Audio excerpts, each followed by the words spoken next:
Bonjour mes bien-aimés frères et sœurs en Christ, aujourd'hui, je voudrais partager avec vous tous la troisième partie du secret révélé à Cova Daïria Fatima, le 13 juillet 1917.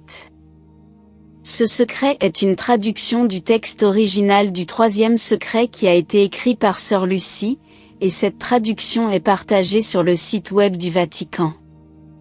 L'évêque du diocèse de Leiria Fatima a annoncé que les visions des enfants bergers de la paroisse de Fatima, du 13 mai au 13 octobre 1917, dignes de foi. Par conséquent, veuillez prendre un moment pour partager cette vidéo avec d'autres, car nous espérons qu'en partageant ce secret avec vous tous, de nombreux yeux s'ouvriront à la vérité et, finalement, se convertiront et reviendront au Christ, tout comme le Fils prodigue fait. Demandons maintenant humblement au très Saint-Esprit de nous conduire de toutes les manières, y compris le discernement de ses messages. Comme il est tout-puissant, de même qu'il est consubstantiel à Dieu le Père et au Fils. Et avec un grand acte de confiance et d'amour envers le Saint-Esprit, afin qu'il nous donne la grâce de discerner ces messages du ciel. Rejoignez-moi et dites: Viens Esprit Saint, remplis le cœur de tes fidèles et allume en eux le feu de ton amour. Envoie ton esprit et ils seront créés. Et tu renouvelleras la face de la terre. Ô Dieu, qui par la lumière du Saint-Esprit, avais instruit le cœur des fidèles, accordez que par le même Saint-Esprit nous soyons vraiment sages et que nous jouissions toujours de ses consolations, par le Christ notre Seigneur. Amen. Au nom du Père, et du Fils, et du Saint-Esprit. Amen. Le secret commence. La troisième partie du secret révélé à Cova Daïria Fatima, le 13 juillet 1917. Je vous écris en obéissance à vous, mon Dieu, qui m'ordonnez de le faire par son Excellence l'évêque de Leiria et par votre très sainte mère et la mienne. Après les deux parties que j'ai déjà expliquées, à gauche de Notre-Dame et un peu au-dessus, nous avons vu un ange avec une épée flamboyante dans sa main gauche, clignotant, il dégageait des flammes qui semblaient vouloir mettre le feu au monde, mais elles s'éteignirent au contact de la splendeur que Notre-Dame irradiait vers lui de sa main droite.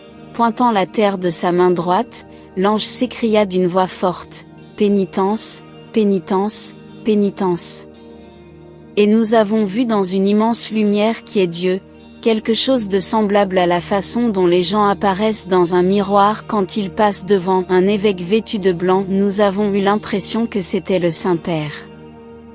D'autres évêques, prêtres, religieux et religieuses montant une montagne escarpée, au sommet de laquelle il y avait une grande croix de tronc grossièrement taillée comme d'un liège avec l'écorce. Avant d'y parvenir, le Saint-Père traversa une grande ville moitié en ruine et moitié tremblante d'un pas hésitant.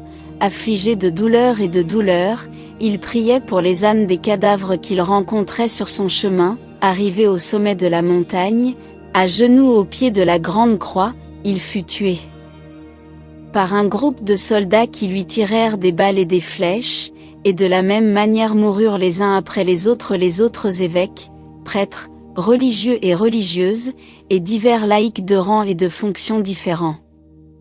Sous les deux bras de la croix se trouvaient deux anges, chacun tenant à la main un aspersorium de cristal, dans lequel ils recueillaient le sang des martyrs et en aspergeaient les âmes qui se dirigeaient vers Dieu. La fin du secret. Au nom du Père, et du Fils, et du Saint-Esprit. Amen.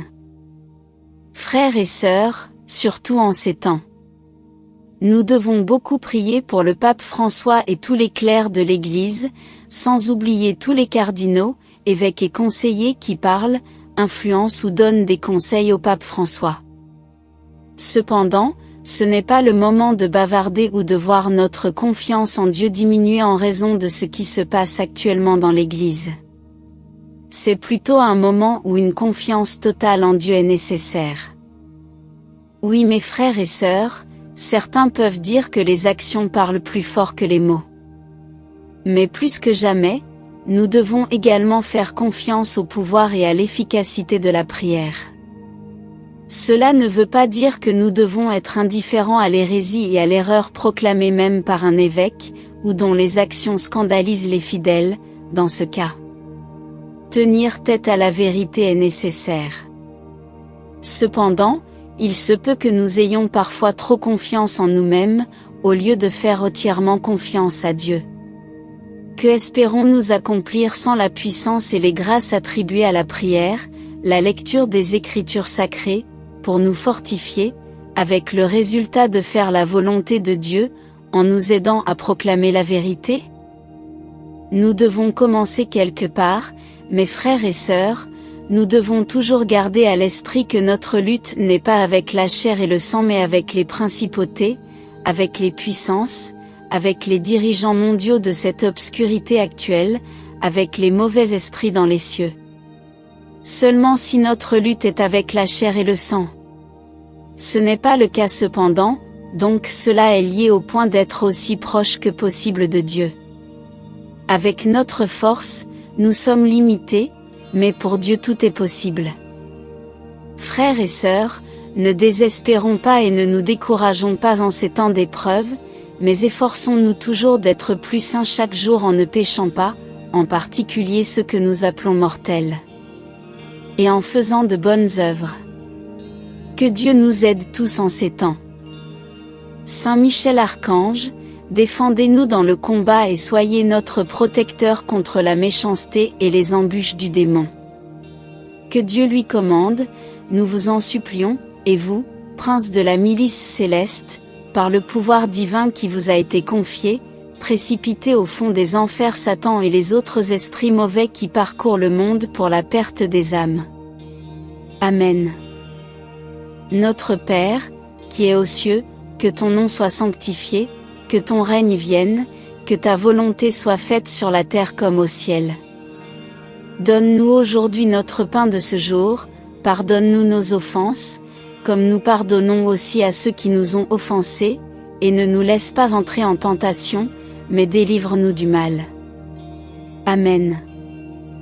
Je vous salue, Marie, pleine de grâce, le Seigneur est avec vous, vous êtes bénie entre toutes les femmes, et Jésus, le fruit de vos entrailles, est béni. Sainte Marie, Mère de Dieu, priez pour nous, pauvres pécheurs, maintenant, et à l'heure de notre mort. Amen. Gloire au Père et au Fils et au Saint-Esprit. Comme il était au commencement, maintenant et toujours, et dans les siècles des siècles. Amen. Au nom du Père, et du Fils, et du Saint-Esprit, Amen.